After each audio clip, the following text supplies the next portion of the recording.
مسؤولين حزب معارض كي ودنا هي قبل كتقدر هي ما تشير جرادي كوقبتين حفيز كده مجلة برعو أي واحد كجهد لين حالة دكتة ديجان كمل قدرية قلت ورينا عوقي كجبجان مجلة برعو يمدهرات درب شده وتو كده عيمات مجلة برعو وعني حكومة الصومال اللي نقول دليل إن سقل دنهم ما مشي حلين تهولها سي كتاجن ديجان كمل قدرية قلت وأنا كون قدوميها حزب ودنا هي قبل كتقدر حسين كاين حيد قدوميها كحجانك قدوميها قرب كاوين كحوجيها قبل كا xubnaadu tiro badan oo kamid ah xisbiga mucaaradka ee wadaniga gobolka Togdheer oo ka hadlaya arintaas oo aan kaga hadlayno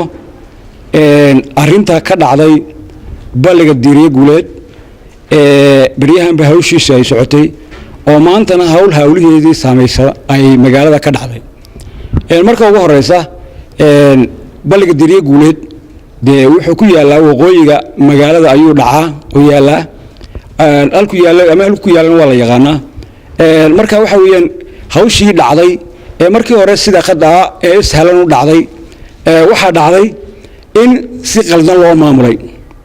walaacida si qaldan u maamushay waayo waa xukuumadda ayaa si qaldan u maamushay sida qaldan ay u maamushay waxay ahayd gobolka Togdheer mu waayin cid xigmad leh ama cid odayaal ama cid uqaal ama cid wax garada oo arintaasi dhamaysan lagama waayin laakiin tii xukuumaddu iyada aad moodo sida ay u degdegaysan inay dangaara ka leedahay ma dangaara inay leedahay ayay markiiba go'aan riday iyadoo loo baahnaa arinta in loo diro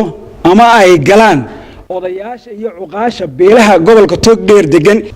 in arinkan soo noqonayay ka dhacay baliga diiriye guuleed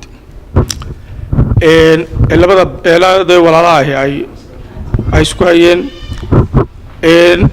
labada arimood labada beelood walaalaha baaqban u dirayna waxaan leenahay idinka walaalaha idinka wada degan idinka waligiiba meesha wada yaalay imikana wada oolaya arinkiina dhulka dhiga xukuumaddu iyada arinka way ku degdegtay si qaawan bay ugu degdegtay oo ay arinkaas ay u sameysay aad waxmaan aan aad iyo aad ugu murugaysanay gobolka Togdheer dhacdooyinka ka dhacaya soo noqod kale dhimcooyinka ee lama aragta ee qiyaada leh waxaan aad iyo aad u dirayaa baaqnimada dadka reer Soomaaliya ee wada dhashay ee inaan yaabtigiya ee guriga kooda nool ee baliga yada masqaala darti aan qiimaha lahayn isku dilay waxaan leeyahay haddii ay idinku isku dishaan baliyad oo isku afkar weydaan maanta kuma og idin danaynaysa wadalka iyo idin ku imanaysa iyo idin dhex galaysa iyo cid wax waan faraysataan waxaan idin dardaarmaya in aad ka fiirsataan wax isku dilaysaa in aad idinku istanaysaan in aad idinku hoos seegtaan in aad ka fiirsataan taasi waa taa dawladda Soomaaliland leh tani waa taan ka carabnay waa taan ugu dooranay waa taan ugu yeednay waxaad moodaa in aan wixii markii aan ku dooranayay aan dalbanayna ma nugula hadlays aan in yarna ciddaas ku geetoonaan ka jirin waxaan aad iyo aad wax mahay wixii xasuuqan ku garaadsanay ee markaan u garaadsanay aan ka cararaynay maanta dawladda Soomaaliya faraaq la jirto madaxweynaha Soomaaliya madaxweynaha Maxamed Siyaad Barre waxa lagu qalibay in uu dad gurigooda muddo soo dhaco qaado tiibay dawladda Soomaaliya ma ka shaqeysaa waxa qiira oo wax laga xumaada oo wax laga murugooda oo wax laga ooyaa dadka sida lufka xun loogu sameeyo ee qof gurigiisa hurda oo raashin isxaaqa oo tishaan ka qiiranayno ka yaacnaan ka gubanayni inta guriga qofka loogu soo dhaco dadkii caruurna midna shaqas la galiyo waxa dhici jiray ama Soomaaliland soo martay qarankoo dhan oo intii ka tira leeyihiin ka u yaray kalaak soo haysto ka kalena uu haysta artillery in rag helay oo hadee baxugmaayo laga dhigay oo qarannimo iyo nabadgelyo iyo walaaltinimo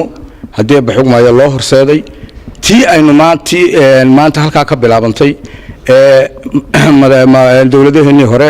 xukuumadii horena soo maray salaadiinta culamaa diinka odayaasha reer Soomaaliland ay hawsha soo qaban jireen aynu maanta ku caamaalay halkan aynu ku soo gaadhnay laakiin maanta in maanta dawladdan xukuumaddan maanta jirta ay balli yaroo meel dad walaal ah oo wada jooga ay isku yar khilaafeen ay maanta shaqaaqadaasi ay soo gaadho heer maanta gobolkii lagu shiido haddii ay baxugmaayo dad loo xidhxidho dowladdii hoose lagu mudaharaado haddii ay baxugmaayo fashil caynkaasa inay keentaa anu waxaan qabaa waa itaal darro ka muuqata